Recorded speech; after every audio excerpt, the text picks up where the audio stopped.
شریف تو اس کے بعد فوراً انہوں نے وہاں نثار علی خان کو ہیڈ لگا دیا اور نثار علی خان اپوزیشن لیڈر بن گیا اور وہی لیڈر بنا. اس کے اوپر آپ دیکھیں ان کو سٹروک ہو گیا. کبھی آپ جواد ہاشمی کو دیکھیں بیچارہ, پھر جہاں پی ٹی آئی وہاں گیا, پی ٹی آئی میں گیا, پی ٹی آئی کے اندر اس نے باقاعدہ ان لوگوں کا ساتھ دینے کی کوشش کی اور عمران خان کو اس وقت ڈچ کیا کہ جس وقت اس کو بہت اس کی ضرورت تھی, لیکن وہ اس طرف چلایا. اس کے باوجود بھی آج اس کا کوئی نام نہیں لیتا. یہی حالت جو تھی نثار علی خان کے ساتھ کی گئی کہ نثار علی خان کیونکہ ابھر رہا تھا اس کو وہاں سے ختم. آپ سوچیں کہ جس طرح کے حالات جو ہیں وہ انہوں نے اپنے پیدا کیے, ویسے ہی حالات نواز شریف کے اور شہباز شریف کے فیملی کے آپس میں اندر ہو چکے ہیں. اچھا چھوڑ دیں باقی لوگوں کو.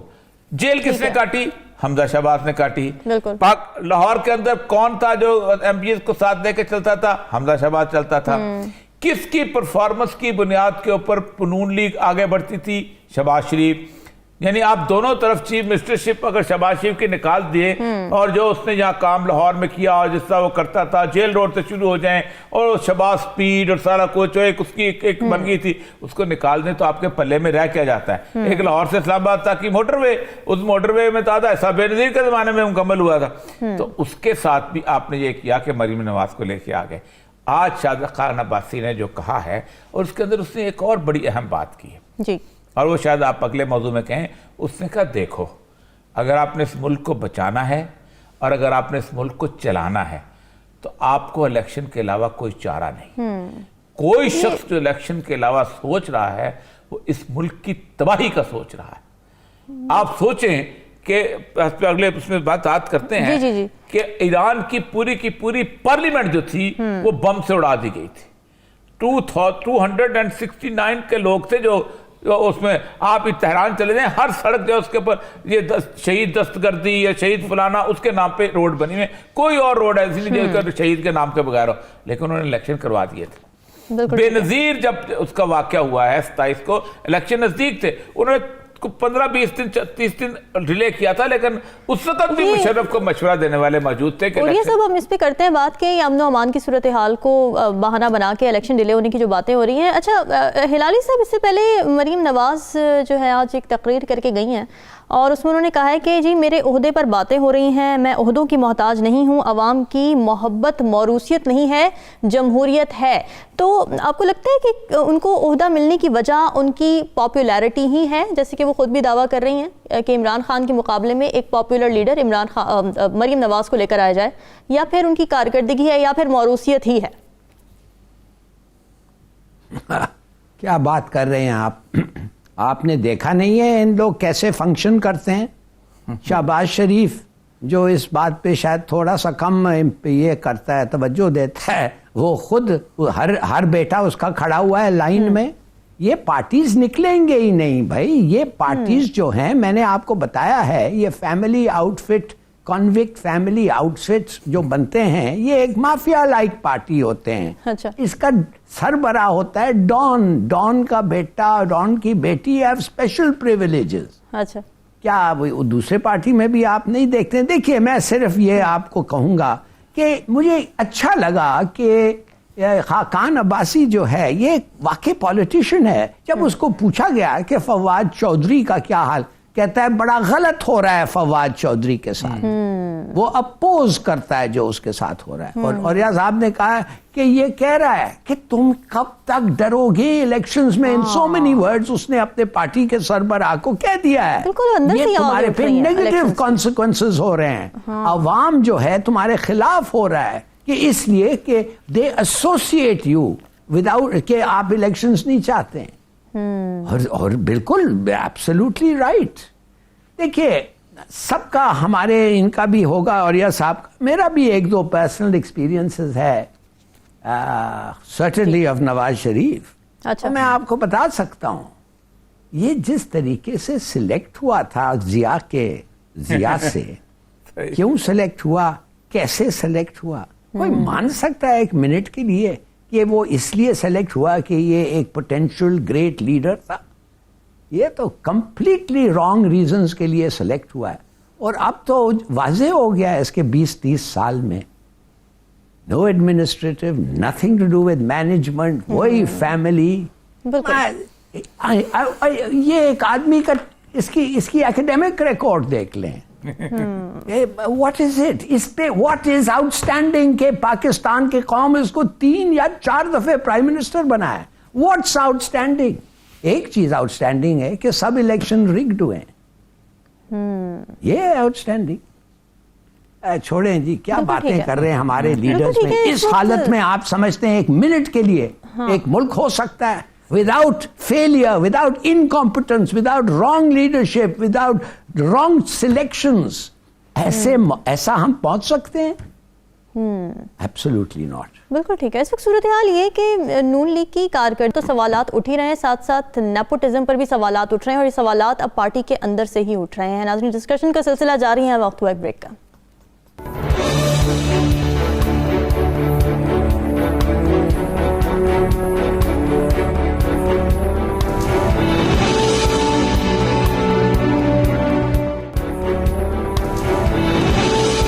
ناظرین, پنجاب کے الیکشنز پر ڈیڈ لاک برقرار ہے. البتہ گورنر خیبر پختونخوا نے صوبے نے انتخابات کے انعقاد کی تاریخ سے متعلق الیکشن کمیشن کے خط کے جواب میں کہا ہے کہ عام انتخابات کے انعقاد سے قبل امن و امان کی صورتحال کو مد نظر رکھا جائے, قانون نافذ کرنے والے اداروں کی رائے لی جائے اور سیاسی جماعتوں کو بھی اعتماد میں لیا جائے. تو اوریہ صاحب, میرا یہاں پر سوال یہ ہے کہ ان سارے معاملات کی یقین دہانی حاصل کرنا کیا گورنر کا کام ہے؟ گورنر صاحب پر کچھ نہیں کہہ رہا. میرا آخری وزیر تھے حضرت, اور بڑے شریف قسم کے وزیر تھے. اچھا. اور نون لیگ نے اس شریف آدمی کو بھی, میں ریٹائر انہی کے زمانے میں ہوا تھا. ٹھیک ہے. مطلب یہ ہے کہ اب اس شریف آدمی کو بھی نون لیگ نے ذلیل اور رسوا کرنے کا ٹھیکہ لے لیا. مجھے یہ بتائیے, کون سے آئین کی کس دفعہ میں لکھا ہوا ہے کہ آپ جناب سٹیک ہولڈرز کو لیں؟ سٹیک ہولڈر نہیں مانیں گے تو آپ الیکشن نہیں کرائیں گے. پاکستان میں اگر سیاسی پارٹیاں ساری لکھ کے دے دیں کہ ہم کل الیکشن نہیں کریں گے, تو آپ سیاسی پارٹیوں کے بغیر الیکشن کرانا آپ کا فرض ہے. اچھا. ایک بھی سیاسی پارٹی جو ہے اگر اس کے اندر شامل نہیں ہونا چاہتی, بائیکاٹ کرتی ہے, تب بھی آپ کا فرض ہے کہ آپ الیکشن کرائیں گے. آپ ورنہ آئین کی خلاف ورزی کر رہے ہیں, اور آپ پہ آرٹیکل 6 لگتا ہے. یعنی عجیب و غریب منطق ہے ان کی. اس سے بہتر دیکھیں کے پی کے میں سب سے زیادہ صورتحال کے پی کے میں ہے. سب سے زیادہ امن و امان کا مسئلہ کے پی کے میں ہے. گزشتہ تقریباً 4-5 بلکہ 6 مہینوں سے جب سے طالبان کا سیز فائر ختم ہوا ہے, آپ سوچ نہیں سکتے لکی مروت میں, بنو میں, وزیرستان میں, شمالی جنوبی وزیرستان میں روز کوئی نہ کوئی واقعہ ہو رہا ہوتا ہے. ٹھیک. اب پشاور کا جو واقعہ ہوا ہے یہ کچھ چھوٹا واقعہ ہے, بہت بڑا واقعہ. اس کے باوجود بھی کے پی کے گورنمنٹ تو کہتی ہے کہ الیکشن کروائیں گے, اور انہوں نے بقاعدہ میں 16 اپریل کے قریب کو ڈیٹ بھی اس کے اندر انہوں نے دے بھی دی ہے. لیکن وہ آ جائے گی. ہاں جی, آ جائے گی. میرے خیال سے وہ ابھی آئی نہیں ہے, آج انہوں نے کرنا ہے, لیکن ان کی اسیسمنٹ ہے کہ 16 اپریل ہم ڈیٹ دے رہے ہیں, اور ان کا ہم ڈیٹ دے دیں گے. صحیح. اب آپ کو مشاہد حسین صاحب نے کھڑے ہو کے, نون لیگ کا بندہ ہے جی, سینیٹر ہے, اس نے کہا بھائی آپ ختم کرو, الیکشنز کراؤ, ورنہ آپ ملک کو تباہی کی طرف لے کے جاؤ. کہہ رہے لولی لنگڑی حکومت ہے یہ, وہ مشاہد حسین صاحب کہہ رہے ہیں. انہوں نے کہا یہ حکومت رکھنے سے فائدہ آپ کو کیا ہے؟ لولی لنگڑی تو ہے. اور دوسرا انہوں نے یہ کہا اس کے بارے میں اپنا شاید کا خان عباسی نے آج کہا ہے کہ آپ الیکشن کرواؤ, اور راستہ ہی نہیں ہے. میں نے ان کا جو حصہ ہے وہ میں نے ٹویٹ بھی کیا ہے. یہ سنے تھے یہ کہہ رہے ہیں. اصل مسئلہ یہ ہے کہ جس وقت مشرف جو تھے وہ صبر سے اقدار تھے, تو بے نظیر کا واقعہ ہو گیا 27. میں اس وقت اسلام آباد میں ہی تھا. آپ کو اندازہ ہونا چاہیے کہ اس وقت ایک بہت بڑی لابی تھی جو مشرف کو یہ کہہ رہی تھی کہ فائدہ اٹھاؤ, یہ بہت اچھا موقع ہے, آپ الیکشن ڈیلے کر دو فوراً. لیکن مسئلہ یہ تھا کہ مسئلہ بے نظیر کا نہیں تھا, مسئلہ تھا زرداری کا, اور زرداری جو تھا وہ انٹرنیشنل کمٹمنٹ لے کے آیا ہوا تھا. آپ کو شاید یاد ہوگا کہ میں نے شاید پہلے بھی ذکر کیا تھا کہ چودھری شجاعت نے باقاعدہ اپنی کتاب میں لکھا ہے کہ اس سے وہ جو خاتون تھی کونڈلیسا رائس, وہ اس سے ملی, اور اس نے کہا کہ الیکشن فوراً کروا دو, اور ایک اور بات کو بھی انشور کرو, اگر کاف لیگ جیتی تو ہم اس الیکشن کے رزلٹس کو نہیں مانیں گے. اچھا تو وہ الیکشن جو تھے وہ خاص طور پہ مشرف پہ تھوپے گئے تھے، ورنہ اگر مشرف وہ والا واقعہ کرتا اور اس کو ڈیلے کرنے کی کوشش کرتا تو پاکستان کبھی کرائسس سے نہ نکل پاتا۔ آپ خود سوچیں کہ صرف 3 یا 4 دن جو تھے وہ گزرے ہیں، جو عجیب و غریب خوفناک دن گزرے ہیں، جو پاکستان کی تاریخ میں شاید کبھی نہیں آئے۔ میں بہاولپور گیا تھا اس کے بعد، تو بہاولپور کے لوگوں نے کہا تو ایک خاص وہ جو علاقہ ان کا پوش علاقہ ہے کہ وہاں سے لوگ آئے ہیں اور اس علاقے میں گھسے ہیں، ان کو ٹی وی ملا انہوں نے ٹی وی اٹھا لیا، اس کو فریج ملا انہوں نے فریج اٹھا لیا، اور ایسے لگ رہا تھا کہ جیسے انہوں نے پاکستان کے اندر ایک کھلی چھٹی مل گئی ہے کہ جو مرضی کر لو۔ کراچی کے اندر، انٹیریئر سندھ کے اندر کیا کیا کچھ نہیں ہوا۔ وہ تو پھر زرداری نے خود وہ ایک پریس کانفرنس کی اور اس میں وہ پڑھ کے سنائی، وہ کیا نام ہے، ول اس کی، اور پھر اس کے بعد اس نے کہا کہ پاکستان کھپے، اور پاکستان کھپے کی وجہ سے زرداری صاحب پاپولر بھی بہت ہوئے کہ دیکھیں انہوں نے قوم پرستوں کا زور تو۔ آپ کے پاس تو مارجن ہی کوئی نہیں ہے، آپ کیا بات کر رہے ہیں آپ؟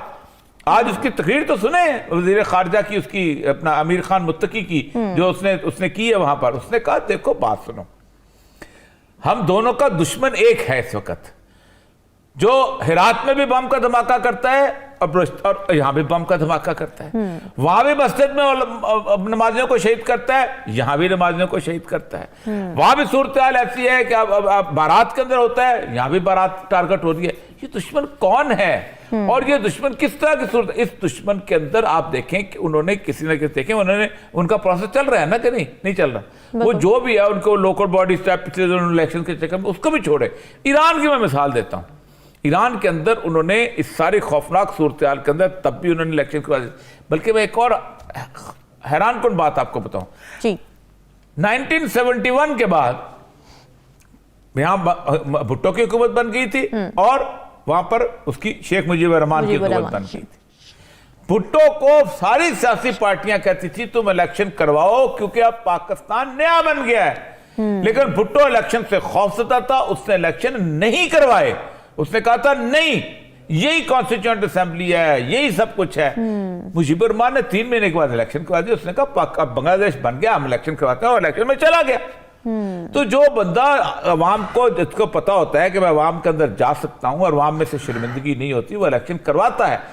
پی ڈی ایم کی کوئی ایک جماعت اس وقت اس قابل نہیں ہے، اس قابل نہیں ہے، میں بار بار کہہ رہا ہوں کہ وہ الیکشن کے اندر عوام کا سامنا کر سکے، یہ کمپین چلانے کے قابل نہیں، تبھی تو یہ بھاگ رہے ہیں۔ اور یہ ہم پہلی دفعہ ہی دیکھ رہے ہیں اس طرح سے کہ سیاسی جماعتیں جو کہ سب سے زیادہ ایکٹیولی پرسو کر رہی ہوتی ہیں الیکشنز کو، اس وقت ہم دیکھ رہے ہیں سیاسی جماعتیں ہی بیک فٹ پر ہیں، وہ کہہ رہی ہیں جو الیکشنز تو ہوں گے میں ابھی ٹائم لگے گا۔ ہلالی صاحب آپ کیا دیکھ رہے ہیں، کیا وجہ ہو سکتی ہے، کیوں ہیزیٹنٹ ہیں، کیوں ابھی تک تاریخ نہیں آ رہی الیکشن کی؟ دیکھیے سیدھی سادی بات یہ ہے، جب آپ کو اور مجھے، اگر ہم دونوں کو پتا ہے کہ اگر آج الیکشن ہو تو شاید 2/3 میجورٹی عمران خان لے جائیں، تو وہ لوگ جن کا کام ہے پولس رکھنا، جو لوگ جن کا کام ہے پریڈکٹ کرنا اور as part of intelligence gathering کرنا، کیا آپ سمجھتے ہیں ان کو نہیں پتا ہے؟ جو آدمی ڈیلے کر رہا ہے الیکشن صرف ایک وجہ ہے، یہ گورنر صاحب جو ہیں، اس کو تو کہا گیا ہوگا تم گورنر ہو، کیا ہم گورنر از ریسپانسبل ٹو ہو؟ الوی آپ سمجھتے ہیں 1 منٹ کے لیے کہ پریزیڈنٹ جو ہے وہ گورنر کو انسٹرکٹ کر رہا ہے کہ اس قسم کا خط لکھو؟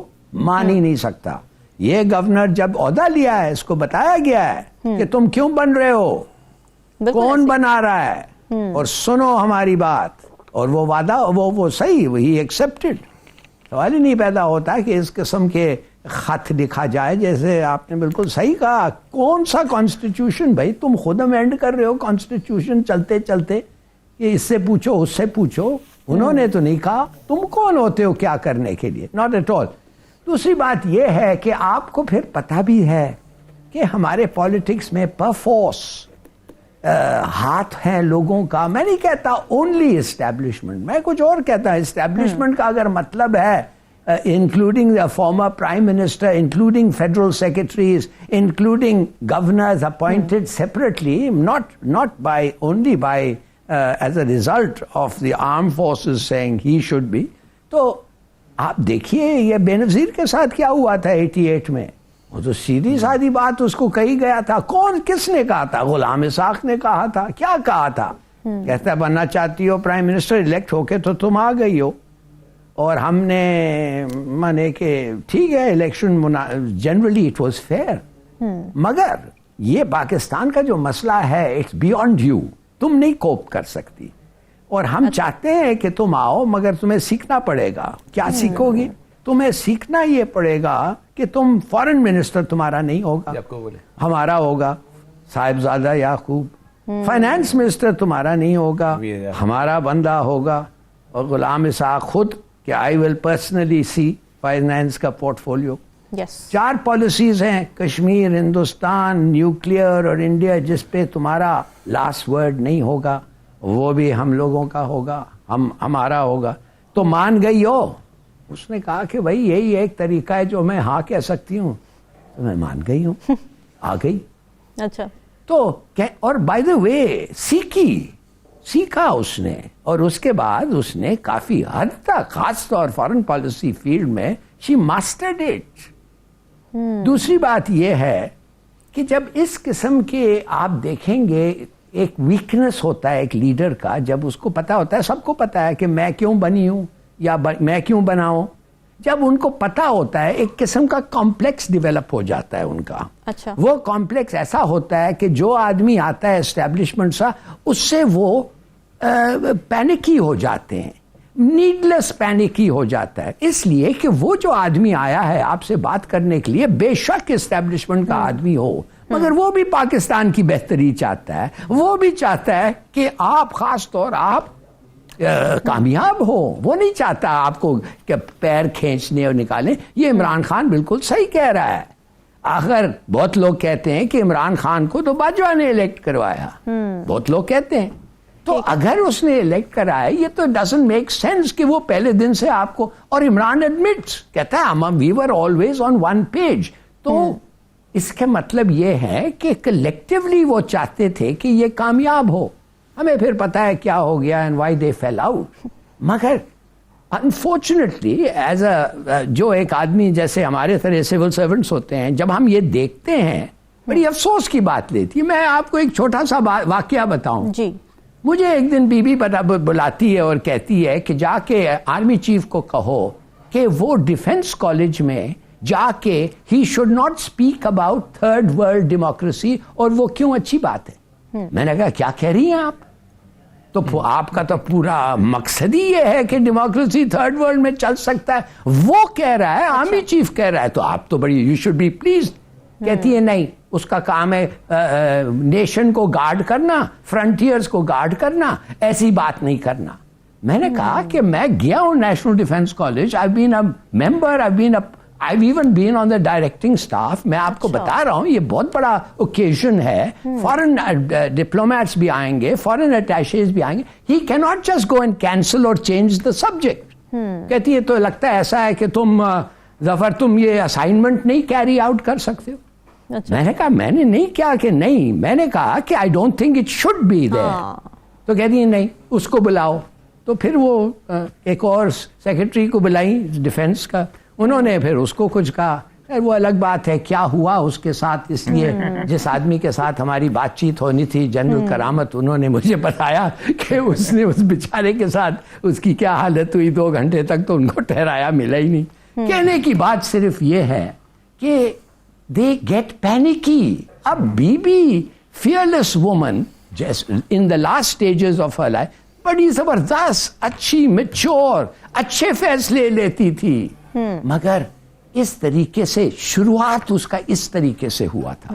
تو دیکھیے بات اصل یہ ہے کہ اس کے ساتھ بھی, نواز کے ساتھ بھی نیڈلیسلی, بھائی کیا ضرورت تھا آپ کو کہنے ایک ہوائی جہاز اڑ کے جا رہا ہے آپ کے آرمی چیف میں, ہندوستان انیمی کنٹری کے اوپر آپ کہہ رہے ہیں کہ تم لینڈ مت کرو. ارے بھائی جب وہ لینڈ کرے یا جانے کے پہلے آپ بلاتے, کہتے جنرل صاحب مجھے آ کے ملے, جنرل صاحب میں نے فیصلہ کیا ہے کہ I'd like you to have your resignation. وہ کیا کہتا, وہ کیا کہتا آپ بتائیں تو صحیح. وہ کہتا میں جا کے کو کروں گا.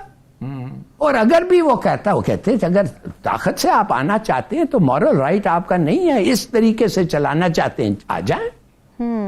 You see the problem is کہ یہ لوگ انسیٹل ہو جاتے ہیں ہمارے پولیٹیشنز, جس طریقے سے ان کے ساتھ